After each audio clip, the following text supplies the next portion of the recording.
On this episode, I'm again joined by theme park food blogger Jon Self to discuss how some of Disney's top restaurants stack up against a similar selection at Universal Orlando Resort, and this is part 2.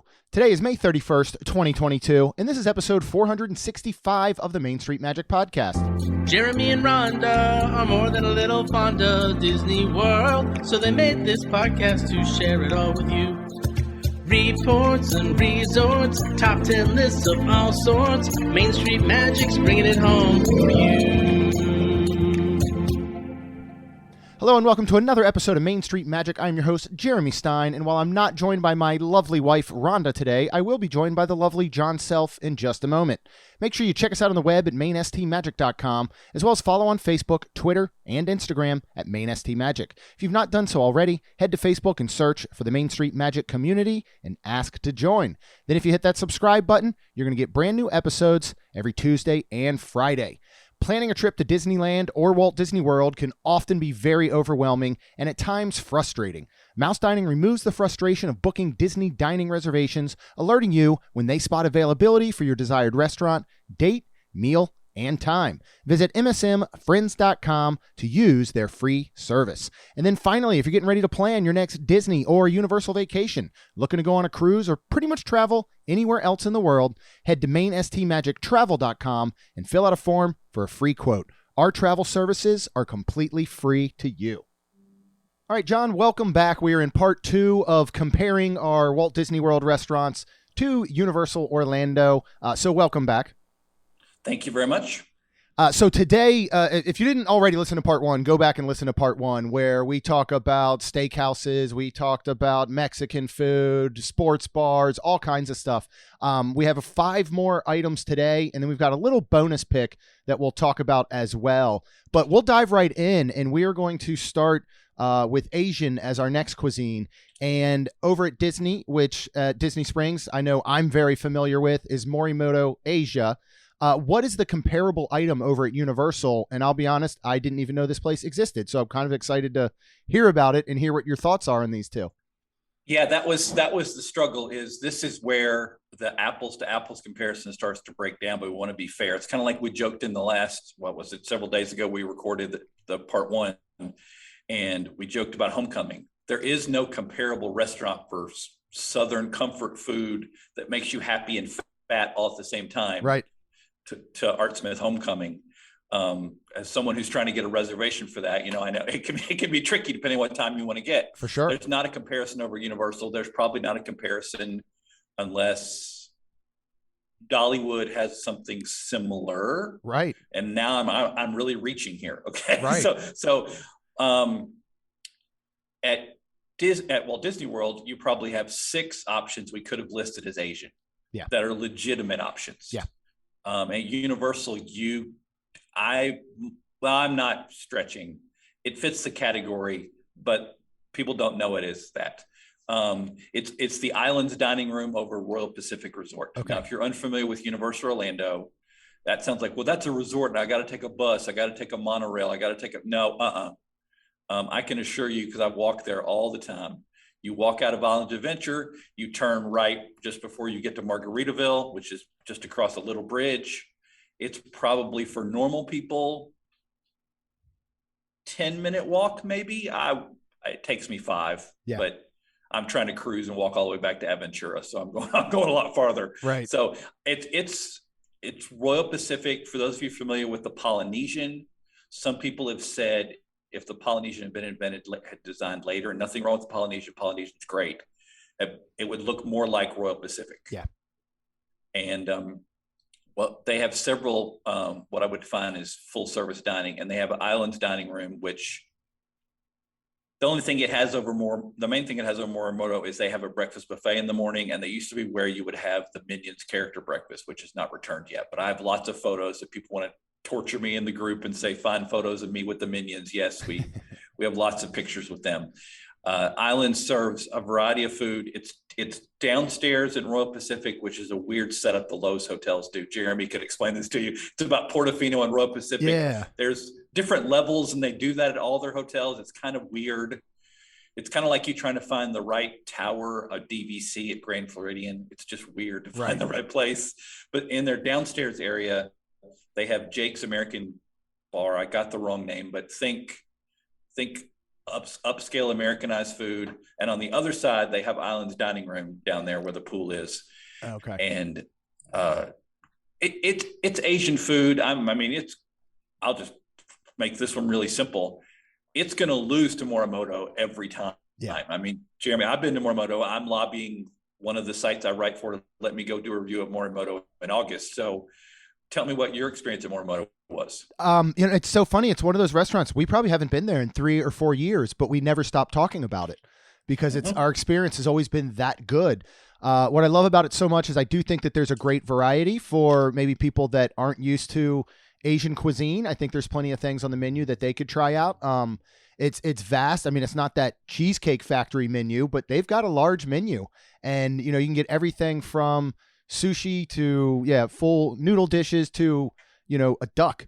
We've never had a bad experience or meal there. I mean, even the street food, we have done that a few times in the past couple of years. We'll hit that outside little area and get the ribs.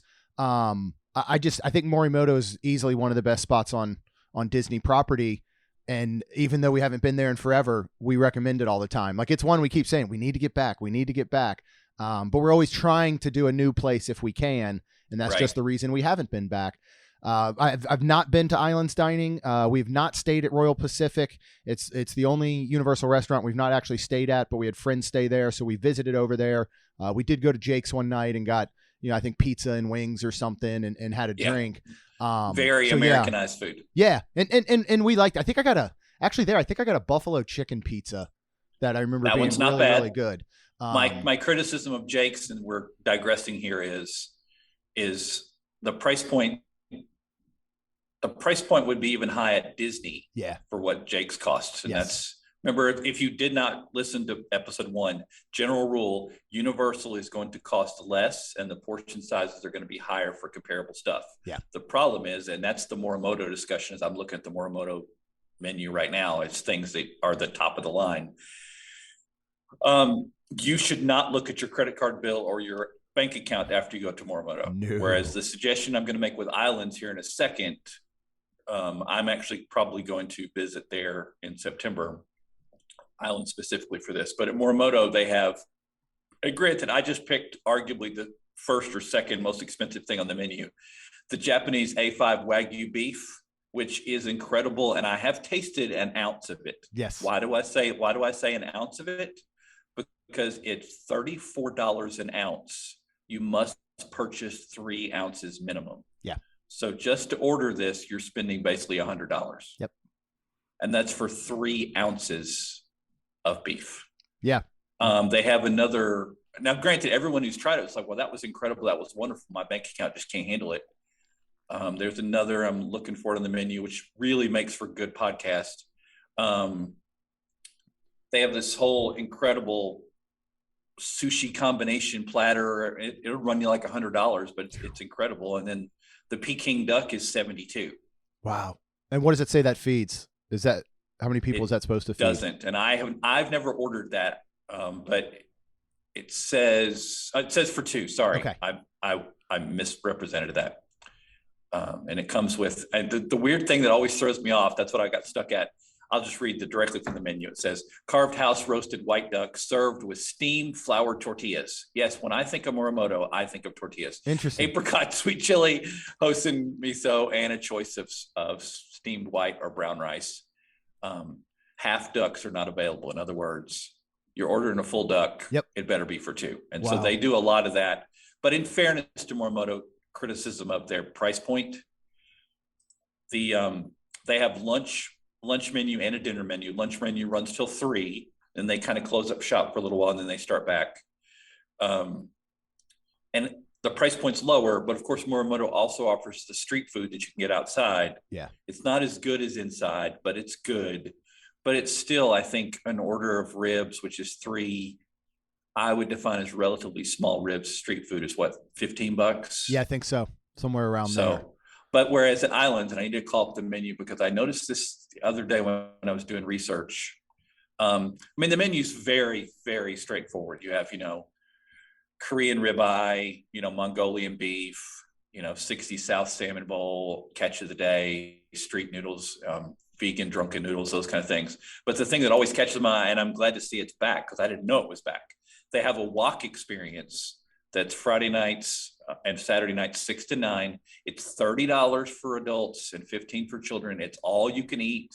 Oh, wow. Pan Asian stir fry bowl with your choice, and you comes with the variety of proteins, starches, vegetables, and sauces you would expect. Now, granted, everyone I've known who has tried it said that it was good. We could argue whether it's worth $30, but let's think here for a second.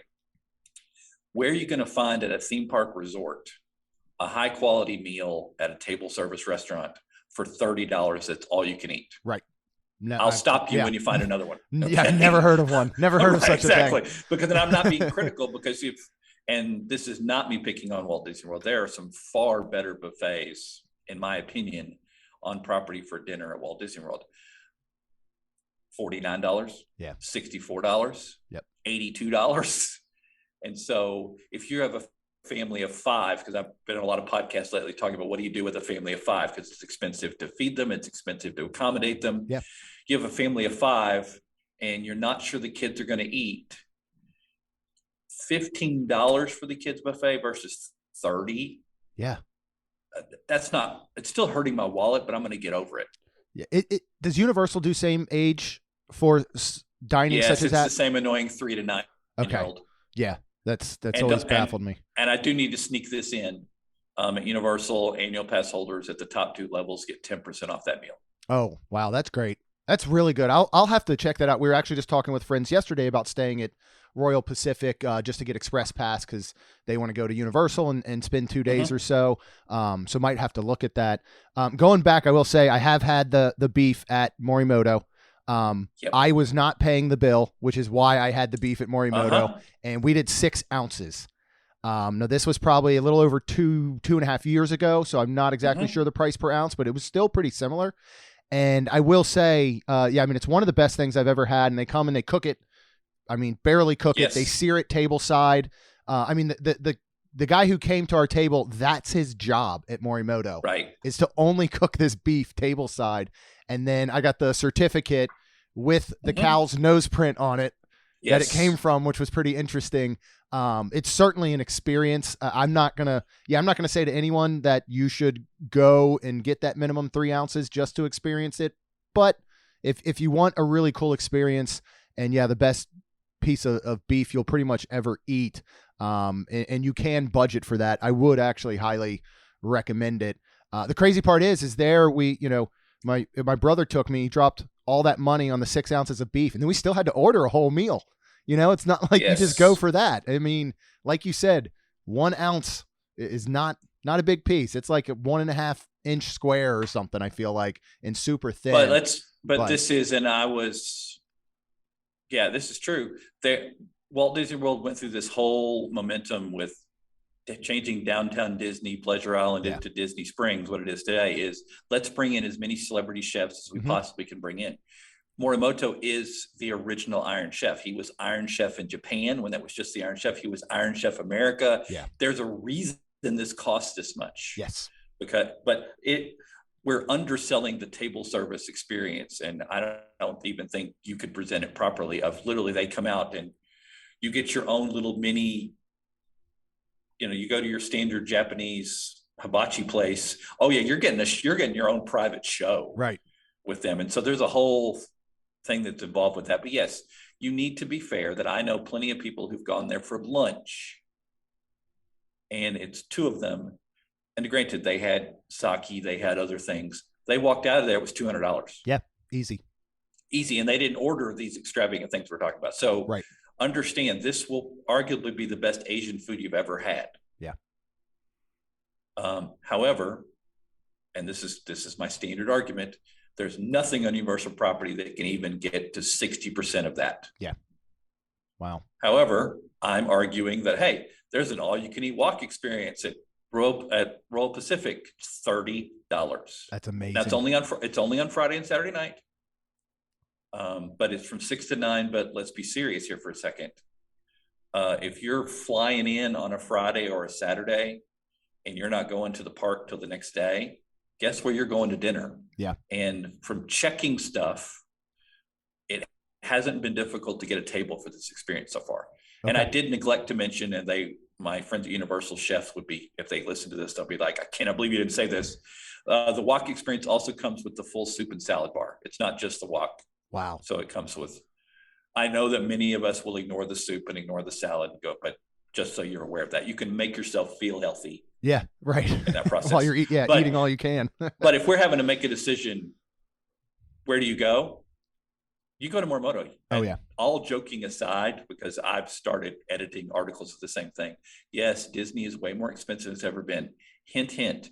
So is Universal. It may not be the percentage as much expensive as Disney, but everything's being higher. Food is way higher. I mean, I don't know how many times I go to finish a food review and the cost of the item is $1 higher than when I started working on it 2 or 3 months ago. Yep. So it's happening all the time. Yeah. But since you're going to be spending money on vacation, unless you're doing that thing I do sometimes, like it's the 7th trip down to Orlando that year that we shouldn't have been able to go more than 4 times, but we're down for the 7th time. Yeah. And I look at my wife, or it's me on a different trip. This is a budget trip. I'm going to eat at Miller's Ale House for lunch. I'm gonna, use all my different credits, and I'm going to go to Starbucks for breakfast. So that's fine. But if it's not one of those trips, go to Morimoto. Yeah, agreed.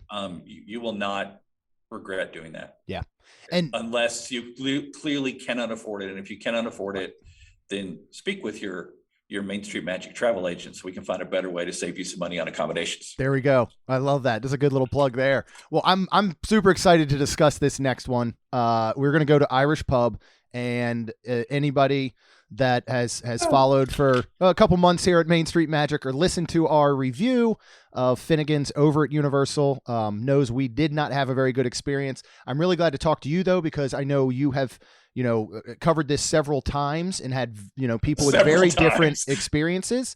So over at Disney, we are going to talk about Rose and Crown, but we can also talk about Raglan Road. I mean, we've really got, 2 Irish pubs here. I think, maybe you could say Rose and Crown, or just tell me if I'm wrong, Rose and Crown being in a park, Finnegan's being in a park, does that make them more comparable? Or do you think based on atmosphere and food, is Raglan Road a more comparable to Finnegan's? I mean, I know they both do live music, things like that. I lobbied for Raglan Road originally when we started this conversation, but then I thought about it, and I've been trying to compare things that were outside the park and inside the park. Yeah. And I think your Rose and Crown argument wins on the inside the park versus Finnegan's. Yeah. I think Raglan Road's a far better option. And I know from messaging back and forth with our friend Dustin at Mouse Dining that it's much harder to get a reservation at Raglan Road than it is at Rose and Crown. Yeah. Yeah. So we've had hit and miss at Raglan Road. We've been before where it has been absolutely outstanding, and we've been where it has been like less than stellar. And so that's why I'm interested to talk about Finnegan's, because it seems like the same thing. We went and had honestly some of the worst food we've ever had in a theme park when we went to Finnegan's ourselves. It was, if I remember correctly, it was around 7 or so at night. I think it was a weekend, but I know you've seen experiences that are completely different. I know this one because I stole some of your information for a review. Yeah. Yeah. So what have you seen though and heard normally the Finnegan's? Because I would hate for people to take our opinion and go, well, I'm never eating there. It's a horrible restaurant, when in reality it sounds like it's not. I think it's fair to argue that Universal Orlando veteran annual pass holders, Finnegan's is their favorite place. Really? Now, there's a variety of reasons. Yeah. One, they have live music often in like starting at 3:00 or 4:00 in the afternoon, and you can sit. The bar is an incredible setup. I would argue that it's probably better than Rose and Crown setup. The price point's better. I can guarantee that for you. Yeah. Not that the cast members don't do a good job, but the team members do a much better job with their regulars. They probably have, most of the regulars at Universal have the same experience you have at, and why am I, Three Bridges. Yes. Okay. Oh yeah. Just to give you a comparison. Yep. The price point is lower at Finnegan's, but you would have expected that based on what I've said earlier. I would argue, from my friends who are from the UK, comparing the two places, The food that is truly from the UK, Finnegan's does a slightly better job of it. However, here's where the problem starts. All of my reviews, and this is a consistent theme, you can find this all through all of my reviews. I probably reviewed about 7 things at Finnegan's in the last 6 months. Yep. I always go during the week at lunchtime because that's when food bloggers go. Spoiler alert, we never go at night because we don't have to. Right. Okay. Someone is giving us per diem to go review something. We're not going to go at 6 o'clock on a Friday night. Right. We're going to go 1 o'clock on a Tuesday. Yeah. I can argue that, let's say, that I think you guys had the chicken sandwich, which you said was probably the best thing that you had had. Right. I've had the chicken sandwich and it was phenomenal. It's probably the best chicken sandwich on property at Universal and arguably at Walt Disney World for that price point. Yeah. We're not discussing Homecoming chicken sandwich. We've rendered a different stratosphere.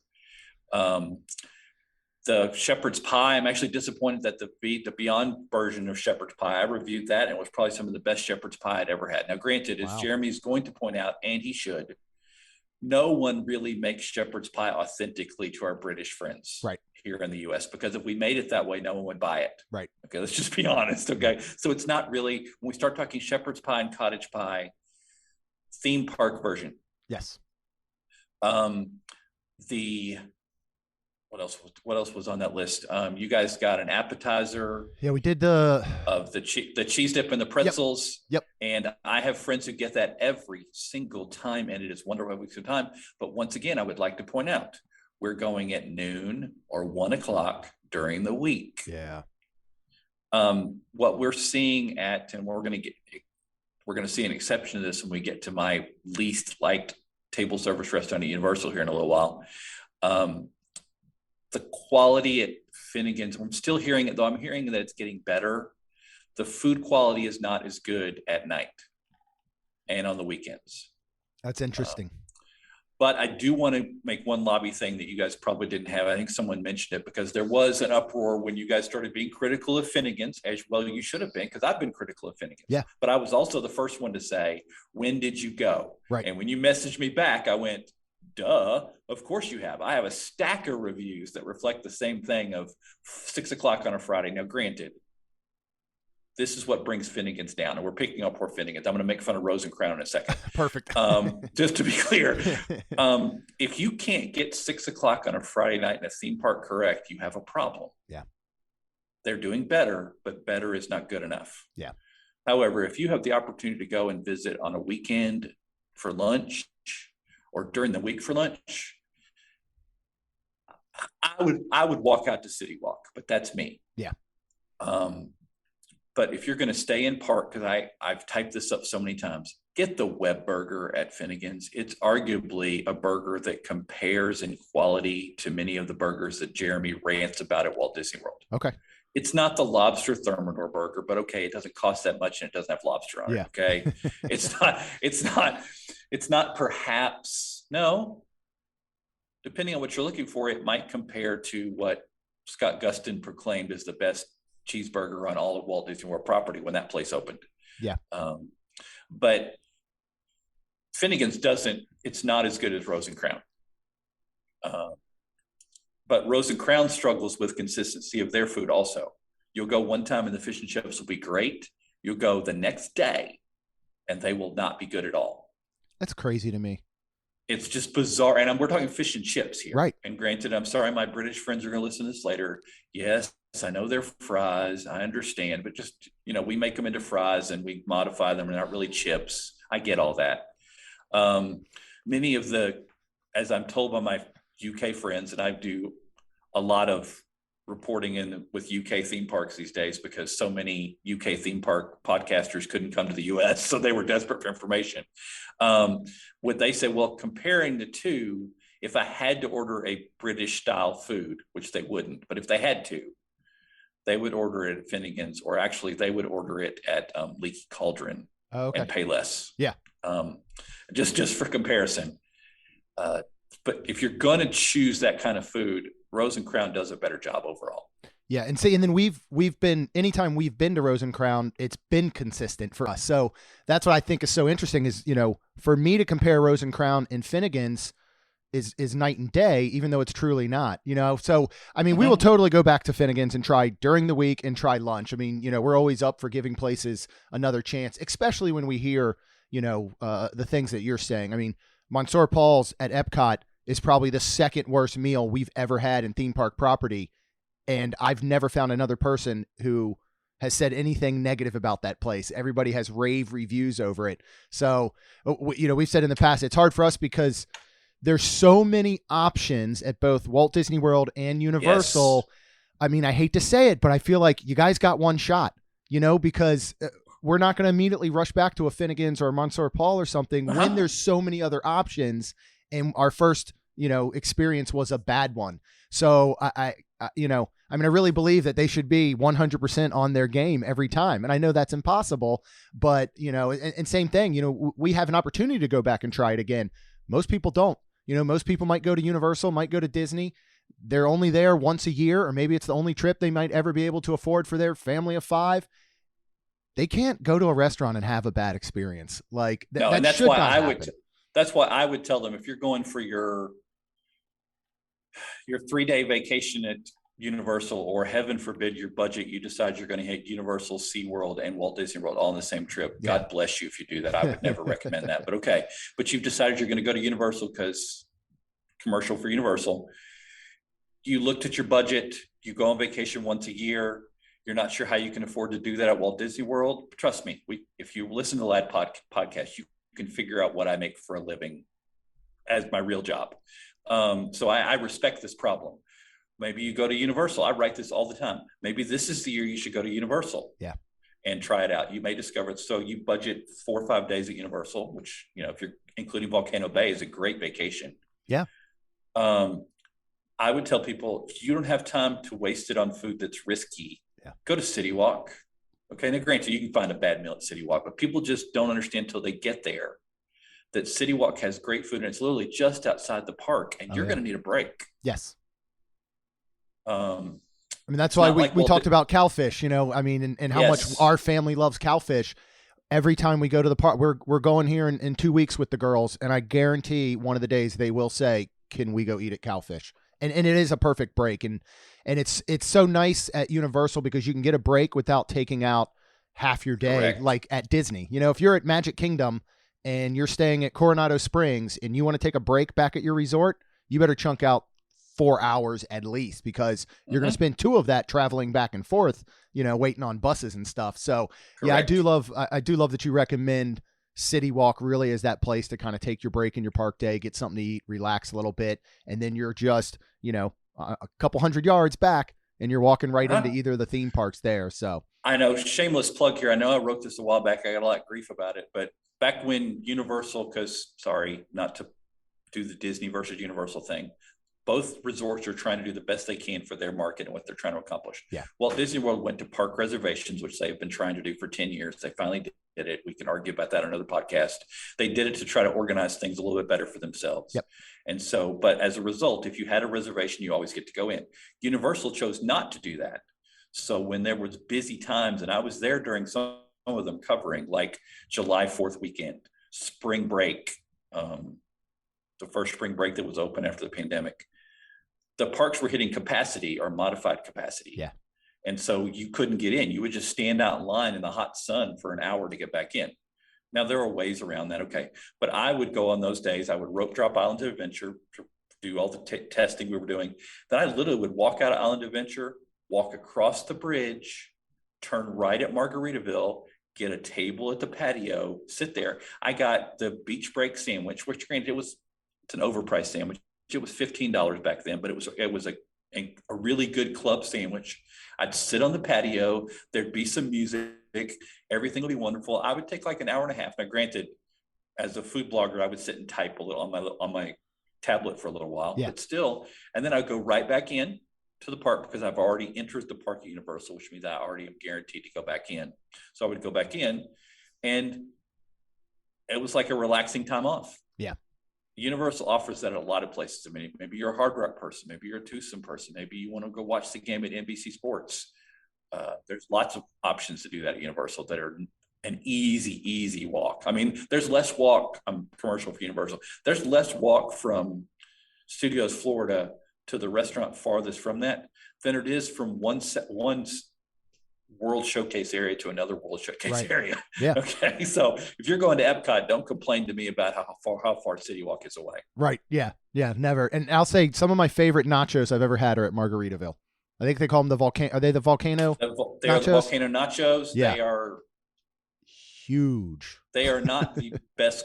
I think I've reviewed them several times. They're not the best quality nachos you'll ever have. However, every chip has toppings on it because they bake each layers individually. Yep. And it's currently $22 for those nachos. Wow. And I know for a fact that you can feed 3 teenagers with those. Yes. Yeah. We fed a family of 8 as our appetizer with those nachos pretty much. Right. The next cuisine, we'll call it, I'm excited about too, because this is one of my favorites and we're talking seafood. And Disney, I think the obvious pick is the Boathouse. I'm interested to hear your take on the Universal side because I would view, not having done any kind of real seafood at Universal, I feel like the Boathouse is kind of in a level on its own, the way that maybe a Homecoming is, in a sense, where even if you found other Southern cuisine in the area, it's just not going to be as good as Homecoming. We've had 99.9% incredible food at Boathouse every time we've gone. I know I've joked about it. We bring it up all the time. My only knock on that whole place is small shrimp. Yep. It's the only thing. And I still can't fathom it, but we just know to not order shrimp and grits or anything there anymore. But everything else has been absolutely wonderful there. What is the most comparable over at Universal? And I think this is going to be interesting because the place we're going to compare it isn't even the best seafood on property, correct? Yes, this is going to be really unfair comparison because this is where Universal really hinders themselves. Because remember, what their struggle is, let's just be honest, we could argue that Disney should be twice as expensive as Universal because there's 4 parks versus 2, all completely valid. We can have that legitimate conversation. Yeah. We could do another podcast comparing my annual pass to the current annual pass at Disney and get into that. The closest thing is Lombard's Seafood, which is inside Universal Studios Florida. Your only other option, ironically, that's truly seafood was Bubba Gump's, which, if you're not familiar with Bubba Gump is, I'm insulting it by comparing it to these places. It's a Landry's restaurant similar to T-Rex and Rainforest Cafe. The food is slightly better at Bubba Gump, but it is 40% what the Boathouse is. Oh, yeah. For quality. Yeah.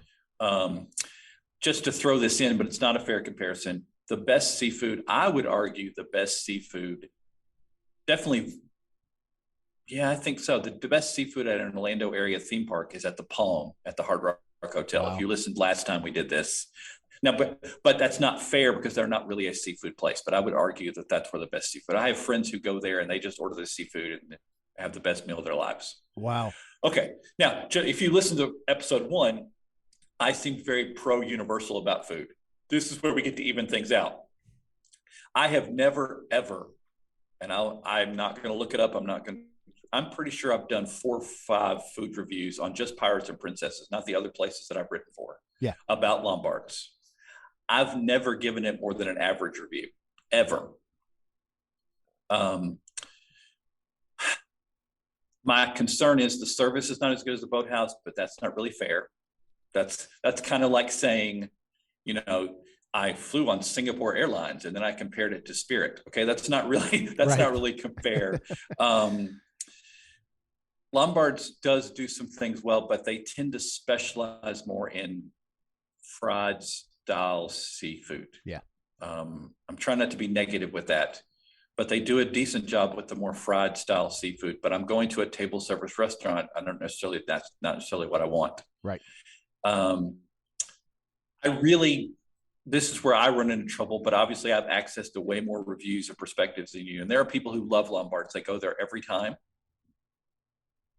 I've never had a good experience, and I have the advantage of often going in like groups of 8 or groups of 10. Yeah. And I'll sit in a group of 10, and you can find these reviews on Pirates and Princess. Just put my name in Lombard's, it'll come up. we'll sit there and most of us will be critical of the meal we just had. Okay. And just to clarify, once again, I'm going during lunchtime. So they're not overcrowded, they're not overstaffed, they're not this. Having said that, if you're trying to figure out a compromised place, somebody wants seafood and the price point is fairly reasonable for seafood. Okay. You can order a high quality fish and chips for under $20. Oh, wow. Okay. You can order a reasonable quality miso seafood bowl for about $20. They have sandwiches similar to that. But we're comparing the Boathouse. Let's just be serious here for a second. The Gibson restaurant people do an incredible job. Yeah. I always love the fact that the same person who designed the concept of Rainforest, same people who designed the concept of Rainforest Cafe and T-Rex designed the Boathouse. Okay. But a different restaurant company. Yeah. And they have their brunch menu, which is incredible. They have pretty much anything you want. And we also need to remember, I'm doing this completely from memory. Boathouse is run by Gibson's restaurants that's out of Chicago. Yeah. They're a steak place in Chicago. They're one of the better steak places in Chicago. If you're having a fight for dinner and planning your reservation between we want seafood or we want steak, go to the Boathouse. Yeah. That's now perfect. the steak will be better other places, but you will not be disappointed. Yeah. However, similar to Morimoto, not to the same level. Bring your wallet. Yep. You don't have to worry about bringing your wallet quite as much as Lombard. I mean, in fairness, with my annual pass, I get 15% off. I've gone in there, ordered a meal just for me, and walked out for under $20 easily. So I'm not doing that at the Boathouse unless I'm ordering the filet mignon sliders. Right. Which, if all I wanted was a quick service burger, the filet mignon sliders are fine, but they're too small. There's two tiny filet mignon sliders with some fries for $15. And they're good, but why did I spend $15 for that? But as I think I wrote in a review, what if you really wanted to go to the Boathouse, but the only time you could get for a reservation, let's plug our friend Dustin at Mouse Dining for a second. You didn't get a good reservation. You got stuck with 2:30 on a Saturday on your day off, but you already had scheduled a character breakfast for your kids at 10 or 10:30. Well, you might not want a full steak or a full seafood meal at that point. The filet mignon sliders are a great option. Yeah. But this is not a contest. My least favorite table service restaurant in all of Universal Orlando is Lombard's. Oh, wow. Just for comparison. And that's probably the closest. And if I had to pick seafood at Disney, I'm picking the Boathouse. Yeah. Agreed completely. No question. Yeah. And to your point too, if you have, somebody who really wants that steak and somebody who really wants to go get seafood, it's such a good option. And I love the atmosphere there. Half the time we'll sit outside and we'll do like a lunch. Other half we're inside for dinner. So really, you've got the bar area down there on the water. I mean, it's just the location, everything about it, I think, is just up to a whole other level. Don't forget about getting your meal and getting $25 off the Amphicars. Yes. Have you done those? I have not done the Amphicars because, quite frankly, I have not been able to convince an editor to let me do the Amphicars yet. So I haven't done them because they scare me to death. But at some point, I think we'll do them. I know. Yeah, I might have to put a life vest on to go on the Amphicars. That's what I'm thinking. So next, we're going to move on to our next cuisine, and we're going to do a New Orleans style. We have House of Blues at Disney, which is actually one of our favorite places that I tend to feel is very underrated. Over at Universal, we have Pat O'Brien's. We have not dined there. Again, we love House of Blues. The brunch was outstanding. We've gone there for dinner when nothing else was available, just to kind of walk up at Disney Springs, and we've had an amazing dinner. So we actually really love it there. Recommend it. How does Pat O'Brien's compare both just cuisine kind of style, because House of Blues has more of that atmosphere of kind of, I think, a Southern, again, the Southern blues style. Is Pat O'Brien's much more themed to what you would consider French Quarter, New Orleans? Yes. Like that? Okay. We're stretching a little bit with House of Blues, calling it New Orleans style, but I think that's the only way we really could do this. Pat O'Brien's is New Orleans. Yeah. I mean, there is a Pat O'Brien's in New Orleans, in the square in New Orleans. Yeah. This is a similar place. They have, I'm just trying to think of things that will be obvious that they have crab beignets, and these crab beignets taste different than the Mardi Gras crab beignets, Oh, okay. by the way. Yeah, if you haven't listened to Jeremy talk previously about the Mardi Gras crab beignets that were part of the Mardi Gras Food Festival, which was an incredible experience. These are not the same thing. These are more crab beignets with more of a sugar coating, and they taste that way. Okay. As you would expect at Pat O'Brien's, there's Cajun mac and cheese, there's jambalaya, there's Creole chicken, there's, crawfish etouffee, there's several other things similar to that. They also have burgers and po' boys. But if you're going to go to Universal for looking for New Orleans style food, this is the place you go. Now, granted, this was one of the signature places that when Universal, we're going way back in time, when Universal won the battles of nightclubs at theme parks, the battle of City Walk versus Pleasure Island, and Universal won. This was one of the signature places that held that together. Okay. And now, granted, Pat O'Brien's has, I don't want to be insulting to either property. They have dueling pianos that similar to Jelly Rolls. Oh, okay. So that appeals to a lot. That appeals to a lot of people. Pat O'Brien's is only open for dinner, which some people consider to be a negative. Yeah. Whereas House of Blues is open for brunch and lunch and all those kind of things. I would say anything you're visualizing in New Orleans style food, they're going to have.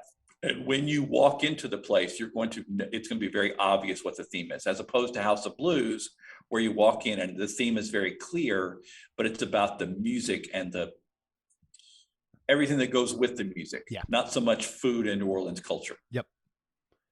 So you've been to House of Blues more times than I have. You have plenty of stories of House of Blues and going there. Tell me your thoughts about House of Blues. I mean, the first time we actually went to eat, and honestly, I don't know if I've ever eaten at a House of Blues. I've been to concerts and stuff at other ones, like in Myrtle Beach and some other areas. And we'd been to concerts at this one, but we had never, I think maybe one time we ate at the bar. I remember having tacos of some sort. But we went with friends one night. Again, there was nothing else available at Disney Springs. It was probably 8 or 9 at night. We were, been out all day. We were hungry, and we walked up. We got in, and we were all blown away. The shrimp and grits there is very interesting. It's yes. Unless they've changed it, it's like a grit fried cake. Anytime we go somewhere that has shrimp and grits, Rhonda's going to get them. Those are some of her favorite. We've had burgers there. We've done the brunch and biscuits and gravy for brunch. They have a breakfast burrito that's really good. I mean, it's one of those places where you do so much with food. I certainly read a lot about food and keep up with it in theme parks, and I had never seen anybody really mention House of Blues. So it was one of those that the meal might have been better because I had zero expectations. I was actually thinking it wasn't going to be that great, and so maybe that made it better. What normal, I guess, experiences do you hear or have you had with House of Blues? Do we oversell this place, or are people generally pretty surprised that it's good? I think probably the best comparison of House of Blues, I can't believe I'm flipping this because I would normally say this about Disney versus Universal. If I wanted a real table service, full service dining experience with that kind of food, I would go to Pat O'Brien's. Yeah. If I wanted, this is going to be insulting, I'm trying to find the right chain to compare it to. Okay. If I wanted something, not Longhorn Steakhouse, something higher level than that, the top of the food chain of the chain restaurants. Yeah. But I wanted the full experience, but I didn't want all the pomp and circumstance. I would go to House of Blues. Yeah. Because you get more Southern / New Orleans style food in a wonderful themed experience that, I think it can be a little underwhelming to people because they expect, well, this food can't be that good. Right. And granted, I think maybe you oversell it a little bit. Sure. But you're within parameters. It's not like ridiculous. It's like when I say Lombard's is the worst table service restaurant, I'm within parameters, but I'm stretching it from my perspective. I Sure. know that. Okay. Whereas House of Blues, you're just stretching it the other way. Whereas the other thing we've overlooked with House of Blues, and I always forget the name of it, they have a quick service window with barbecue Yep. that you can also pick up. Yeah. And there's almost always music outside, whereas opposed to Pat O'Brien, the music's going to be inside. Is the music going to be better at Pat O'Brien's? Yes. Do I have to get a table and maybe get a reservation? Yes. Yeah. House of Blues, much easier to get a reservation, even if you just go for happy hour at House of Blues, which they have a happy hour during the week. A really good one. Yeah, a good one. And there are several good ones. You probably should do a whole episode on happy hours at Disney Springs. Oh, I've written a bunch about that. There's incredible options. It all depends on what you're looking for. For me, I would go to House of Blues over Pat O'Brien's if I had the choice. Okay. But if you're looking for that style of food on property, either place, you're not going to go wrong. But if I had to choose, I'm going to pick House of Blues. Okay.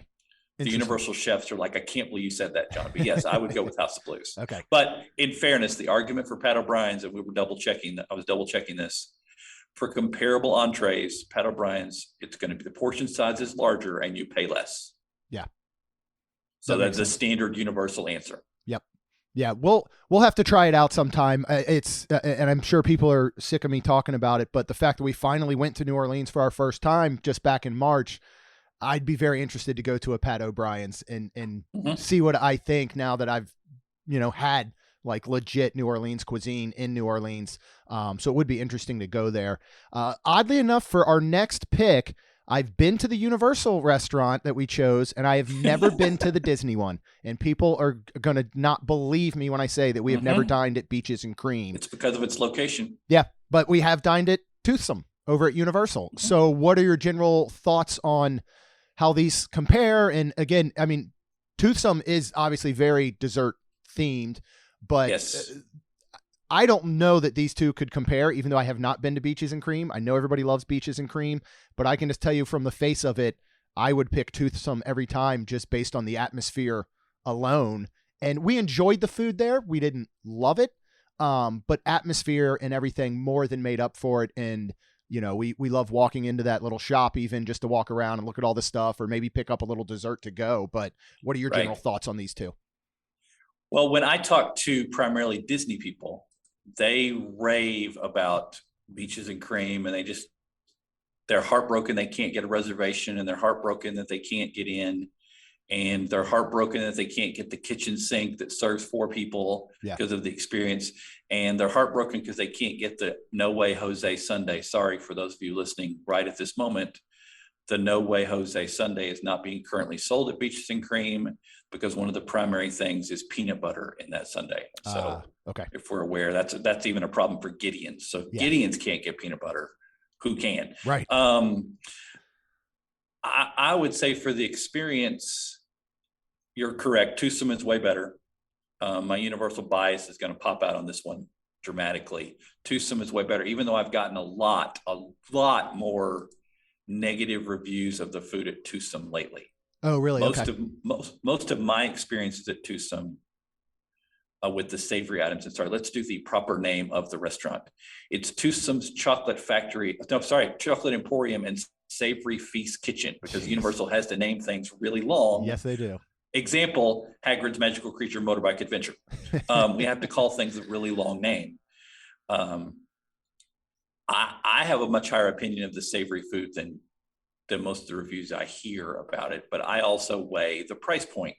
Yeah. I had probably 2 of the better burgers that I've had at any theme park before my discount for $15-16. Wow.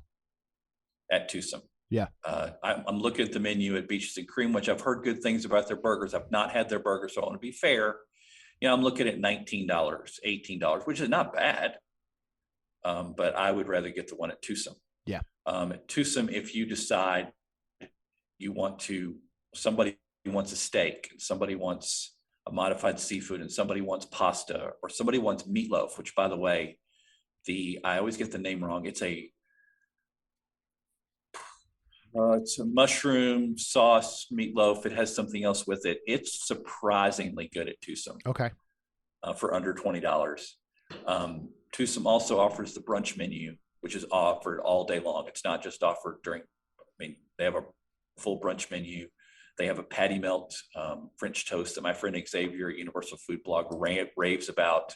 That's about $14. My wife got it one time, and she raved about it. I've had it a couple times, and it's really good. The price point is far lower at Twosome, but not as much as I suspected it would be. The experience is far better. The desserts, I recommend the sundaes at Twosome. Yeah. If you're familiar with Twosome, the shakes are the Instagrammable product, but I recommend the sundaes. They cost a little bit less and they're easier to share. Okay. I think I've got a review coming out soon on the banana cream pie sundae, which was, quite frankly, I think I'll spoiler to one part of the article. I think I wrote this and I left it in there. There's a section where they put a slice of banana cream pie in the sundae. Oh, wow. If they would just sell me that, I would give them whatever money they wanted. Wow. It was probably the best. And I'm from, if my accent doesn't come out often enough, I am from Arkansas. I've lived much of my life in the South. I know banana cream pie. Yeah. I know Nilla wafers on the side and everything that goes with that. Yeah. This was probably the best I've ever had. Oh, wow. Oh, I got to go try that. Just for perspective. Okay. I was very surprised. I thought my criticism is it struggles with, as all sundaes do the flavors melt together incorrectly, and how does it work? And it's just kind of a problem with that. But and the sundaes cost less than the shakes, by the way. That's also another reason. I think it was $12, $13. I don't really think this is a contest, but I'm sure there are better places that serve quality desserts at Walt Disney World. And I'm sure but to combine the two together, Beaches and Cream was the closest. But when you talk to a lot of Walt Disney World veterans, they're like, I have to get a reservation at Beaches and Cream. We have to have this. It's just one of the things you have to have. And Twosome has become a place you have to have a reservation for. I would recommend you start getting a reservation 4 or 5 weeks out. I have friends who had trouble getting a reservation 2 months out. Yeah. So Twosome has become like Disney with ADRs. Okay. Yeah. I mean, I think if you're going to Universal, for me, I do think Twosome is a must, especially for a family or group of friends, whatever, just based on atmosphere and everything alone. Cause it's one of those experiences. I mean, even from when you walk up, even from the outside, and it's got this Willy Wonka feel and this, steampunk and all. I think it's worth going just for that. Or even if you just went and had an appetizer and a dessert or something. Especially with kids. I mean, it's neat. Don't they there's like walk around kind of characters in a sense. Penelope and Josh walk around characters because there's an entire backstory to this place. Yeah. It is. It's the most Disney style place that I think I've probably been to outside of Disney. Like, you would think this would be something on a Disney property based on what you said. This seems like something that would be at Disney Springs. This is, yes. Yeah. If the Edison served desserts, you know what I mean? Like, I think that's maybe even a comparison we could make as far as, maybe if we take the desserts aside, but as far as atmosphere, entertainment, food, you could compare very much, I think, the Edison to Twosome. Edison had, we're off topic here. If the Edison had slightly better food. Yeah. And slightly more family-friendly environment. Yes. That would be a comparison. Yes. Sorry. Very much so. The pastor in me popped out there for a second, so I apologize. I'll tuck that back in. Yes. But you're correct. Yeah, because that's just kind of set up. Twosome is very family-friendly, and there's an entire store, because you don't have to sit down to get the desserts there. Right. You can. There's a walk up, and then they have an entire store to sell you everything that could possibly have chocolate in it for you. Yeah. Yeah. Okay. Well, we're going to move on to our last one, and this is kind of a bonus because we did steaks, in part 1, but we wanted to get kind of a mid-level style steakhouse. So we're going to go with Steakhouse 71, still very new at Disney World at the Contemporary. And then at Universal, we're going to pick Big Fire American Fare, which is right there at City Walk. And I'll be interested to get your thoughts. We've had steak at Big Fire. We have not had steak at Steakhouse 71, but we have had most of the items on the lunch menu. Everybody talks and raves about the burger at lunch at Steakhouse 71. I think it's outstanding, but I think it's very different than other Disney burgers that I personally Yes. love. So I don't even know that I would put it in my top 5 burgers because I just think it's different there. The one thing I'll say about Big Fire, and we had an outstanding meal there. Rhonda and I sat at the bar. We had a little date night without the kids. You better like the taste of smoke in every single piece of food that you eat. Yes. If you're somebody that does not like that flavor of an open fire or a smoke in your steak, in your whatever you order, pretty much, Big Fire will not be for you. As much as we loved it, and I don't mind that smoke flavor, I don't want it like every time I eat a steak, if that makes sense. So I could see where Big Fire wouldn't be one where we go, we got to go there every time because the steak was really good. I'm not going to always want that smoky flavor. But what kind of are your thoughts, or what do other people tend to think about these two? I think you've presented that rather clearly. I mean, I'm literally just reading from their online menu about Big Fire. It says, many of our menu items are cooked over live wood flames over our hearth fire grill, which they have an entire grill. It's an entire setup. Yeah. The lumber used in these fires can change the flavor profile of your food. And that is completely true. They have all different kinds of wood. When they first started, literally you would walk in and it would be like, what wood would you like your steak cooked on? Oh, wow. Okay. I mean, they weren't that blatant about it, but I felt like I was back in the joke we used to make when I lived in Fort Worth of pick out your cow before you have your steak. Yeah. Those kind of things. Pick out your lobster. It was that kind of setup. Okay. And so as a result, there's a huge emphasis in the flavor. So if you, like Jeremy said, if you're vulnerable to the wood fire phenomenon, Big Fire is not for you. And I feel that many of the complaints about Big Fire involve the wood smoked aspect. But it's a signature thing. For those of you who are Universal veterans, this is the spot that used to be Emeril's. Oh, okay. Okay. And so when Universal was trying to move out a lot of the third parties, they took this spot, and that's why it's got the premier spot. It's a signature dining place. Universal had a problem. They had the Palm, which we've discussed was big time steak. They didn't have a place where you could go and get a really good steak without spending $180. Right.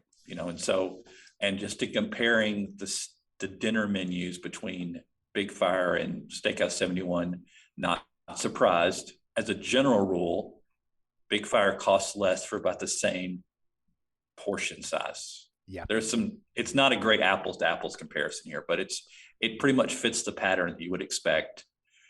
But the other factor that throws this in is Big Fire also offers some seafood items. I'm stretching the word seafood here. They have a brook trout that's cooked over wood. They have a wild salmon that's cooked over wood that some people just rave about this salmon. Now, granted, this is not a cheap salmon. It's a $30 entree. And so you get an idea. But even their grilled chicken, which I'm concerned the price point I see of this, I've not ordered it before. It's grilled chicken for $26. Now, it comes with a whole bunch of other sides and other things to make it wonderful, but it's cooked over the same wood we're talking about. Yeah. Whereas at Steakhouse 71, we're trying to, as best we can, recreate Walt's image of a steakhouse, and kind of taking some of the pluses of Hollywood Brown Derby. That's kind of their dinner menu. Yes. But the price point's much higher. But let's be clear about Steakhouse 71. It's a lot easier to get to than Beaches and Cream is. Mm-hmm. The lunch menu is really, really good. It is outstanding. And they have a breakfast that I would say is far above average. The dinner menu, in my opinion, and once again, bias, I rate price point and value very high compared to most food reviewers. I'm not sure that the price point is worth the steak at Steakhouse 71. But if you're trying to find a compromised place, but you don't want to get the prefix menu at California Grill, and that's a whole different discussion at the moment. This might be a good place for you to go, and there's plenty of other things on the menu that other people can get besides steak. And your steak will be really good. It's going to be $40, $50, $60, depending on how you get it, but it's going to be really good. Big Fire is probably going to offer you more options and more themed of a steakhouse kind of setup. If I were going to choose, I probably am still picking Steakhouse 71. My colleagues would probably say you've neglected that Big Fire offers some unique appetizers, which they do, and they offer that signature s'mores dessert. Have you seen the signature s'mores dessert? Yes. Where it's basically they bring out, cooktop with all the different things to make s'mores, and you make your own s'mores. Yeah. And it's not really worth the $19 or whatever it's currently costs, but it's an experience. Yeah. And so it almost reminds me of me going to the melting pot. Mm-hmm. And so that kind of setup. And so I would probably pick Steakhouse 71 mainly because I just think it's probably a safer way to go. Yeah, I can see if that. I'm looking, because remember, we put this in a category of mid-level steak. So the selling point is the steak. I think the steak is, for most people, the steak will be better.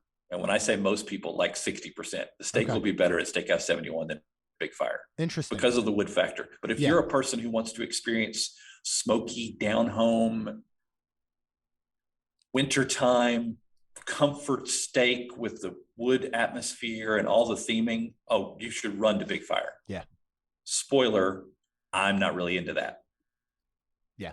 So I have a bias. Yeah. And I think you're spot on in that assumption that unless somebody specifically is saying, I want that smoke, I want that wood flavor, it's a safe bet for them to go to Steakhouse 71 instead. Yes. We have not had the steak at Steakhouse 71, like I mentioned earlier. We'll get there for dinner at some time, but we were blown away by the lunch. We had Rhonda's parents with us. All four of us got something different. We all kind of tasted, what everybody had. The one thing that we had major issue with were the sides, though, at Steakhouse 71. The fries they're like a waffle fry, but they were super, super crispy, like almost overcooked. The side salad was just drowning in dressing. Same with the pasta salad. Like the flavors were all good, but they were just so overdressed that was almost kind of all you got. But we had friends that went back later and basically said to the waiter, because we told them the same issue, they said, can you not cook the fries as long? And they said the fries were really good. And they were like, we're getting this little side salad. Can you not overdress it or put like a dressing on the side?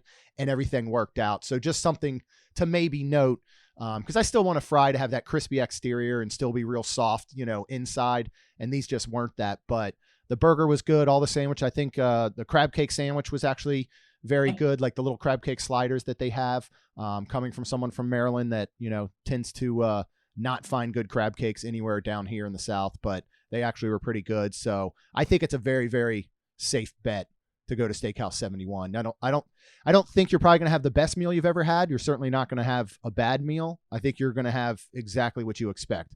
So I'll be excited to get there for dinner though at some point.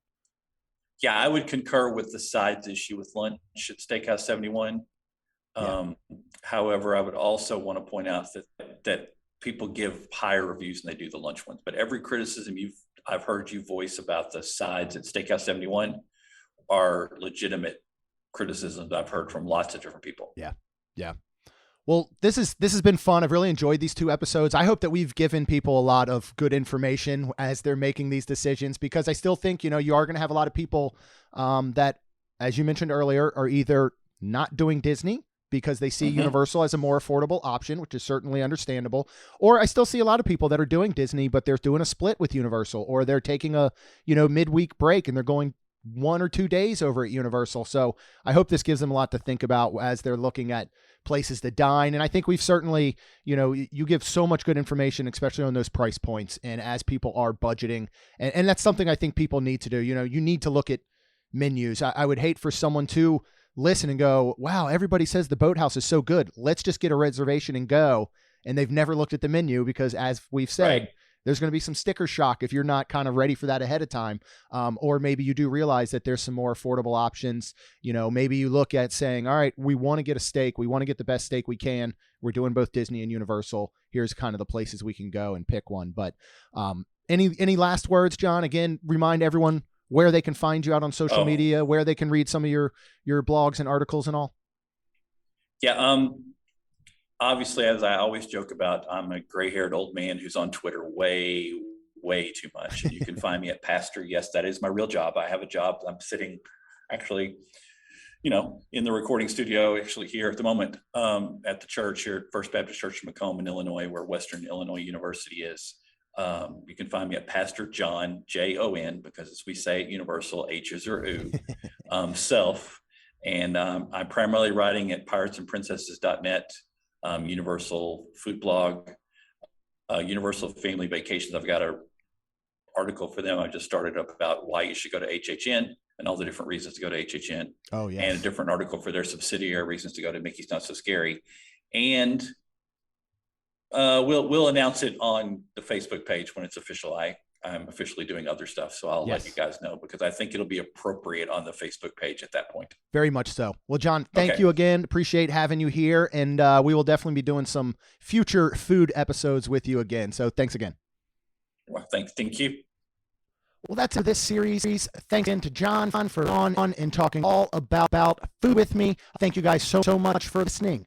Go ahead, subscribe button if you want to get brand new episodes every Tuesday and Friday. Of course, we would absolutely love if you could leave us a rating and review. As Rhonda always says, it helps our show grow. That's all I've got. We'll see you real soon. Jeremy and Rhonda are more than a little fond of Disney World, so they made this podcast to share it all with you. Reports and resorts, top 10 lists of all sorts, Main Street Magic's bringing it home for you.